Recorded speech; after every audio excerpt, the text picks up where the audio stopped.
ঘরের বউ যদি এভাবে একবার লাউ রান্না করে খাওয়ায় সবার মন জয় করে ফেলতে পারবেন। ঠিক সেভাবে আমি আমার লাউ রান্নার প্রসেসটা আপনাদেরকে দেখাচ্ছি। তো একটু মনোযোগ দিয়ে দেখলেই সবকিছু বুঝতে পারবেন। আমি প্রথমে রসুন দিয়ে পেঁয়াজ একটু নরম করে তেলের মধ্যে দিয়ে তারপরে আমি ২ চা চামচ রসুন দিয়েছি। এরপরে কাঁচামরিচ দিয়েছি, সামান্য একটু হলুদ দিয়েছি। আমি একটা মাছের মাথা দিব সেজন্য একটু গুঁড়া মরিচ দিয়েছি। সবকিছু ভালো করে কষাতে হবে, এটাই হচ্ছে এটার প্রাথমিক কাজ। ভালো করে কষানো হয়ে গেলে এটা মাছটা দিয়ে দিব। একটু পানি দিয়ে কষাবো ভালো করে এটাকে, মাছটাকে আমি কিন্তু একদম ভেঙে ফেলবো। আর একটা লেজ রেখেছি সেটা আমি ভাজি করে পরবর্তীতে দিব।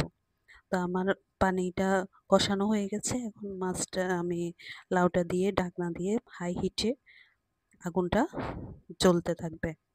এরপরে আমি আবার ঢাকনা দিয়ে নেড়ে চেড়ে নিলাম। এখানে এখন আমি একটা ছোট মাছের লেজ যেটা রেখেছি সেটা আমি আবার দিয়ে দিলাম। এখন আমি লাউ যেহেতু হয়ে আসছে আমি রসুনের বাগারটা উপরে দিয়ে আবার একটু জাল করে নিলাম। তারপর আমি ধনিয়া পাতা দিয়ে এটা পরিবেশন করলাম। ভালো লাগলে সাবস্ক্রাইব করবেন। আল্লাহ হাফেজ।